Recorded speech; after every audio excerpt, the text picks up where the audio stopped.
Hello everyone, welcome to Sanmargha classes. Let us see question number 26 of chapter Microorganisms, Friend and Foe. What are communicable diseases? Name any two such diseases that communicate through contaminated water and air in humans. ಇಲ್ಲಿ ನಿಮ್ ಕ್ಲಾಸಲ್ಲಿ ಯಾರಿಗೋ ಒಬ್ರಿಗೆ ಹುಷಾರ್ ತಪ್ತು, ನೆಗಡಿ ಆಯ್ತು, ಜ್ವರ ಬಂತು, ಮರ್ದಿಂದಿಂದ ಕ್ಲಾಸಲ್ಲಿ ಒಬ್ಬೊಬ್ರಿಗಾಗೆ ಸ್ಟಾರ್ಟ್ ಆಗಿರುತ್ತೆ ಅಲ್ವಾ? ಏನಂತ ಕರೀತಾರೆ ಅದನ್ನ?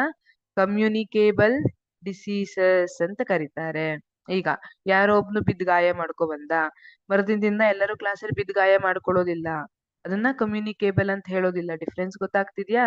ಕಮ್ಯುನಿಕೇಬಲ್ ಅಂದ್ರೆ ಏನು ಹಾಗಿದ್ರೆ?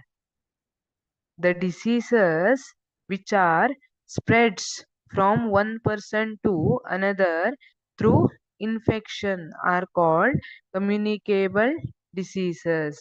One person ಇಂದ ಇನ್ನೊಂದ್ ಪರ್ಸನ್ನಿಗೆ ಥ್ರೂ ಇದು ಇನ್ಫೆಕ್ಷನ್ ಸ್ಪ್ರೆಡ್ ಏನಾಗುತ್ತಲ್ಲ ಅದನ್ನ ಕಮ್ಯುನಿಕೇಬಲ್ ಡಿಸೀಸಸ್ ಅಂತ ಕರೆದಿರ್ತಾರೆ. ಎಕ್ಸಾಂಪಲ್ ನೋಡೋದಾದ್ರೆ, ಥ್ರೂ ವಾಟರ್ ಇಂದ ಯಾವ್ದು ಸ್ಪ್ರೆಡ್ ಆಗಿರುತ್ತೆ? Typhoid and dysentery due to water. Through air ಇಂದ ಯಾವ್ದು ಸ್ಪ್ರೆಡ್ ಆಗಿರುತ್ತೆ? ಟ್ಯೂಬರ್ಕ್ಯುಲೋಸಿಸ್ ಅಂಡ್ ಕಾಮನ್ ಕೋಲ್ಡ್ ಅಲ್ವಾ? ಅದಕ್ಕೆ ಸೀನುವಾಗ ಕರ್ಚಿಪನ್ನ ಮೂಗಿಗೆ ಹಿಡ್ಕೊಂಡು ಸೀಂದ್ರಿ ಅಂತ ಹೇಳ್ತಾರೆ. ಯಾಕೆಂದ್ರೆ ವೈರಸ್ ಏರಲ್ಲಿ ಸ್ಪ್ರೆಡ್ ಆಗಿ ಅದು ಡಿಸೀಸ್ ಅನ್ನ ಬೇರೆಯವರಿಗೆ, ಹೆಲ್ದಿ ಪರ್ಸನ್ನಿಗೂ ಡಿಸೀಸ್ ಅನ್ನ ಕಾಸ್ ಮಾಡುತ್ತೆ. So communicable diseases are the diseases which are spreads from one person to another through infection are called communicable diseases. Thank you.